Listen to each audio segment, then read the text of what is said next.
नमस्कार, आप देख रहे हैं मौसम तक चैनल। संपूर्ण भारत के मौसम पूर्वानुमान के नेशनल वेदर बुलेटिन में आपका स्वागत। मैं हूं देवेंद्र त्रिपाठी। 30 सितंबर यानी साल 2021 के मॉनसून सीजन का आखिरी दिन कैसा रहेगा मौसम, कैसा रहेगा मॉनसून का प्रदर्शन। और ये बड़ी बात है कि मॉनसून सीजन खत्म होने को है, ना तो मॉनसून वापस लौटा है और ना ही इसकी शुरुआत हुई है लौटने की। और इसके उलट दो अलग अलग छोरों पर स्ट्रॉन्ग वेदर सिस्टम बने हुए हैं, जिनके कारण कई क्षेत्रों में कह सकते हैं बड़े भूभाग पर मॉनसून व्यापक रूप में सक्रिय बना हुआ है और ज़बरदस्त बारिश दे रहा है। इस तरह की बारिश दे रहा है जो कोर मॉनसून मंथ्स में होती हैं, यानी जुलाई और अगस्त में होती हैं। इस समय स्ट्रॉन्ग सिस्टम है लो प्रेशर, जो कि गंगीय पश्चिम बंगाल के ऊपर बना हुआ है और पश्चिमी तथा उत्तर पश्चिमी दिशा में आगे बढ़ते हुए झारखंड की सीमाओं पर पहुंच गया है। अगले 24 घंटों में ये झारखंड के और पश्चिमी भागों पर पहुंच जाएगा और इसका इम्पैक्ट ईस्टर्न उत्तर प्रदेश और इससे सटे बिहार पर दिखाई देने लगेगा। इसके अलावा जो साइक्लोनिक स्टॉर्म गुलाब का बचा हुआ प्रभाव है well marked low pressure area के रूप में, इस समय गुजरात के रीजन पर दिखाई दे रहा है और इससे सटे सौराष्ट्र पर, साथ ही साथ दादरा नगर हवेली, दमन दीव पर, और ये वेस्टर्न डायरेक्शन में लगातार बढ़ रहा है।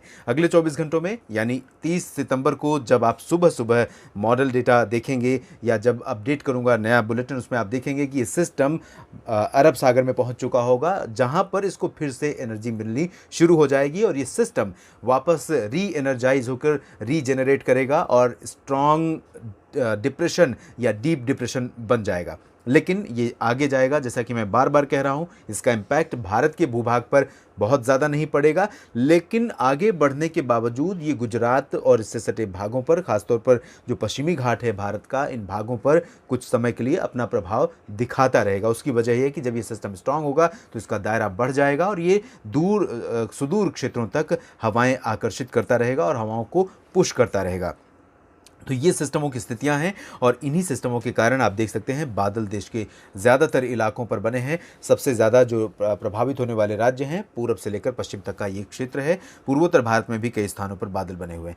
चलते चलते आपको बता दें, आगे बारिश की बात करने से पहले आपको बता दें कि बारिश का जो आंकड़ा है पूरे भारत में, वो अब क्योंकि एक दिन मात्र मानसून सीजन का बचा हुआ है और ऐसे में ये जानना बेहद ज़रूरी है कि बारिश हुई कितनी है। संपूर्ण भारत का क्यूमुलेटिव डेटा 28 सितंबर तक का 859.3 मिलीमीटर है, जो सामान्य से 2% मात्र कम है। और 29 सितंबर का डेटा जब रिकॉर्ड किया जाएगा और 30 सितंबर का डेटा रिकॉर्ड किया जाएगा तो निश्चित रूप से ये 2% का अंतर जो है या तो 1% पर आ जाएगा या 0 पर आ जाएगा। अब तक औसतन 873.2 मिलीमीटर वर्षा होनी थी, जबकि रिकॉर्ड की गई है 859.3 मिलीमीटर।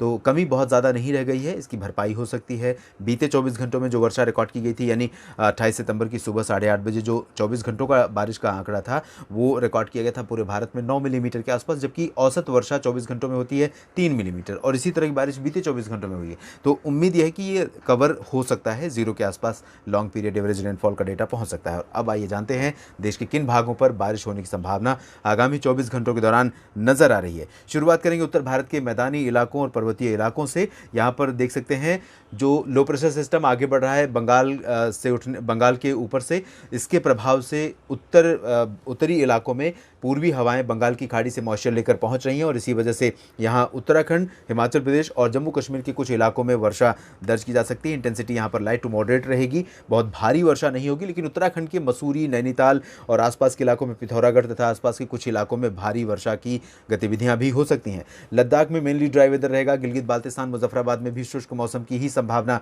नजर आ रही है। इसके अलावा अनुमान यह है कि पंजाब और हरियाणा के ज़्यादातर इलाकों में मौसम मुख्यतः साफ और शुष्क रहेगा। पंजाब में जो उत्तरी और पूर्वी इलाके हैं, साथ ही दक्षिण पूर्वी इलाके, पटियाला और आसपास के हिस्से, इन भागों में गर्जना के साथ बूंदाबांदी हो सकती है या लाइट वर्षा, लाइट रेन हो सकती है।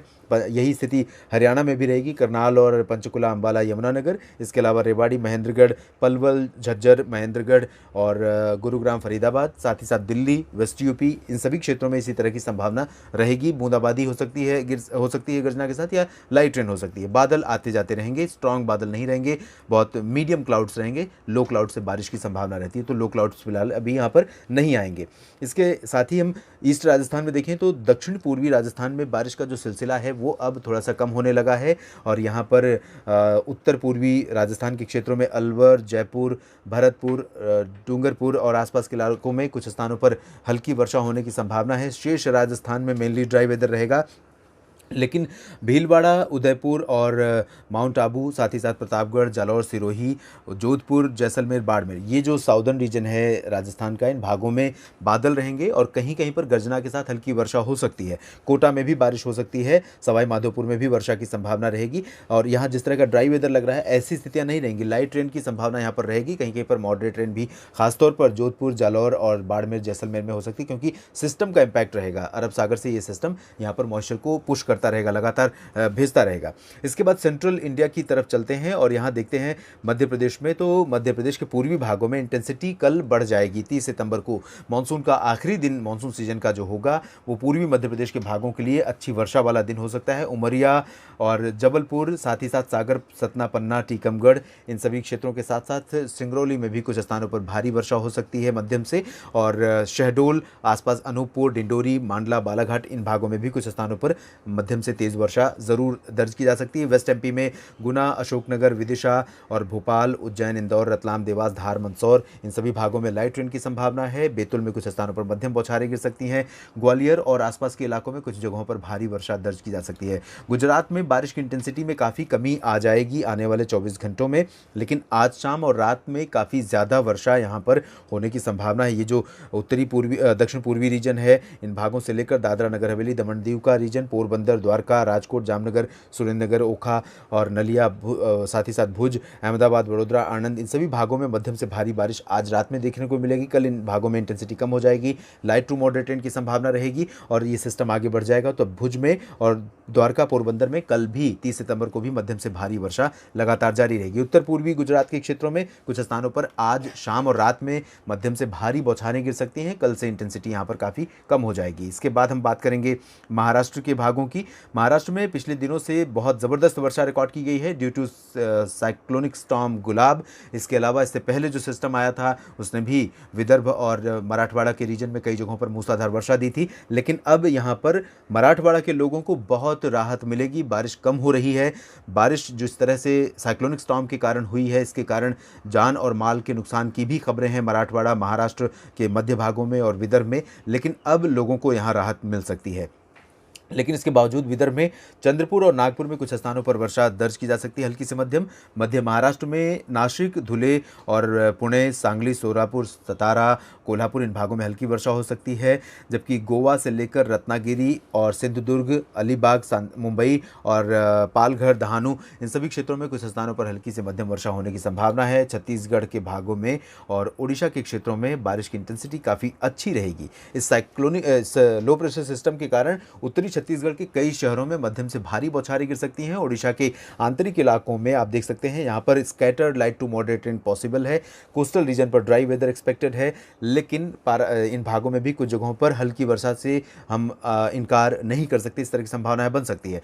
और दक्षिणी छत्तीसगढ़ में कुछ स्थानों पर वर्षा की संभावना है। तेलंगाना और उत्तरी तटीय आंध्र प्रदेश तथा रायलसीमा क्षेत्र में कुछ जगहों पर हल्की से मध्यम वर्षा होने के आसार हैं। तेलंगाना में इंटेंसिटी ज़्यादा रहेगी और लाइट टू मॉडरेट के साथ कुछ स्थानों पर भारी वर्षा हो सकती है। उत्तरी आंतरिक कर्नाटक में फिलहाल मेनली ड्राई वेदर रहेगा, क्योंकि मॉइस्चर आगे बढ़ चुका होगा और यहाँ पर किसी सिस्टम का इम्पैक्ट नहीं रहेगा। लेकिन कोस्टल रीजन पर इम्पैक्ट थोड़ा सा बढ़ सकता है। अनुमान यह है कि तटीय कर्नाटक और केरल के भागों में कई जगहों पर हल्की से मध्यम बौछारें गिर सकती हैं। जो इंटेंसिटी यहाँ नज़र आ रही है, इससे ज़्यादा बारिश की संभावना यहाँ पर रहेगी, क्योंकि जो सिस्टम अरब सागर में पहुँचेगा और डिप्रेशन बनेगा, उसके प्रभाव से यहाँ पर मॉइस्चर बढ़ेगा लक्षद्वीप और इन सभी भागों में। साथ ही साथ तमिलनाडु, पुदुचेरी में कुछ स्थानों पर मध्यम से भारी बौछारें गिर सकती हैं और साथ ही साथ अंडमान और निकोबार द्वीप समूह में दक्षिणी भागों में मध्यम से भारी वर्षा, उत्तरी भागों में लाइट रेन की संभावना है।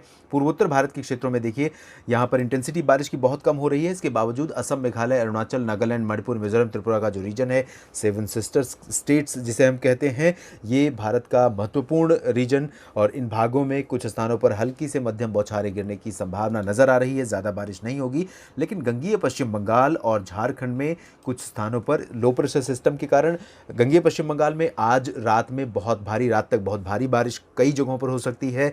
कल यहाँ पर इंटेंसिटी बहुत कम हो जाएगी, लेकिन पूर्वी तटीय पश्चिमी सीमावर्ती रीजन रीजन्स में कुछ जगहों पर मध्यम से तेज वर्षा की संभावना कल भी बनी रहेगी। झारखंड में रांची, जमशेदपुर, डाल्टनगंज, देवघर, दुमका और आसपास के तमाम इलाकों में मध्यम से भारी मानसून वर्षा लगातार यहां पर दर्ज की जा सकती है। दरभंगा, पटना और गया में भी कुछ स्थानों पर मध्यम से भारी वर्षा हो सकती है। बाकी बिहार में हल्की बारिश के आसार हैं। यहां पूर्वी उत्तर प्रदेश में आप देख सकते हैं अगले 24 घंटों के दौरान यानी 30 सितंबर को मेनली ड्राई वेदर रहेगा। लाइट रेन हो सकती है वाराणसी, लखनऊ या बहराइच, गोरखपुर में। और 24 घंटों के बाद सोनभद्र, हालांकि अगले 24 घंटों के दौरान कल आपको सोनभद्र में, भदोही में कुछ जगहों पर भारी वर्षा मिल सकती है। कल के बाद परसों 1 अक्टूबर को नया महीना शुरू होगा, पोस्ट मानसून सीजन का पहला दिन होगा। और इस दौरान ये जो पूर्वी रीजन है, प्रयागराज तक, अयोध्या तक कह सकता हूँ मैं, जौनपुर, आजमगढ़, मऊ, बलिया, देवरिया, बस्ती, इन सभी क्षेत्रों के साथ साथ भदोही, प्रयागराज, बांदा, इन भागों में कुछ स्थानों पर भारी वर्षा तेज हवाओं के साथ संभावित है। ये जो बारिश यहाँ पर संभावित है, इससे फसलों को बड़े पैमाने पर नुकसान पहुँच सकता है। और साथ ही साथ लखनऊ, कानपुर और आसपास के इलाकों में अगले 24 घंटों के बाद आपको बारिश का जो प्रभाव है वो थोड़ा सा बढ़ता हुआ नजर आ सकता है। जब ये सिस्टम आगे बढ़कर उत्तर प्रदेश पर पहुंचेगा, भले ये कमजोर होता जाएगा लेकिन इसका इम्पैक्ट जरूर रहेगा। तो 1 अक्टूबर और 2 अक्टूबर को ईस्ट उत्तर प्रदेश के कई शहरों में फिर से तेज वर्षा होने की संभावना बन रही है। देश भर के मौसम पूर्वानुमान के इस बुलेटिन में अभी इतना ही। धन्यवाद।